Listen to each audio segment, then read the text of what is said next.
আজকে ইভিনিংয়ে বানাচ্ছি চিজ দিয়ে ম্যাগি। চিজ দিয়ে ম্যাগি বানানোর জন্য কড়াইতে দিচ্ছি বাটার।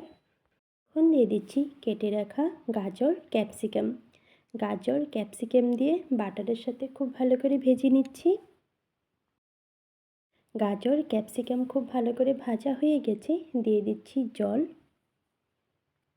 এখন দিয়ে দিচ্ছি স্বাদ মতো নুন, গোলমরিচের গুঁড়ো, অরিগ্যানো, দিয়ে দিচ্ছি চিজ। গোলমরিচের গুঁড়ো, অরিগ্যানো, চিজ একসাথে খুব ভালো করে মিশিয়ে নিচ্ছি। দিয়ে দিচ্ছি ম্যাগির মশলা। এখন দিয়ে দিচ্ছি ম্যাগি। ম্যাগি দিয়ে খুব ভালো করে মশলা সবজির সাথে মিশিয়ে নিচ্ছি।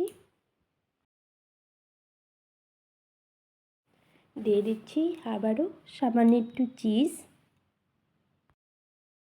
একদমই সিম্পল চিজ দিয়ে ম্যাগি হয়ে গেছে। এখন নামিয়ে নিচ্ছি।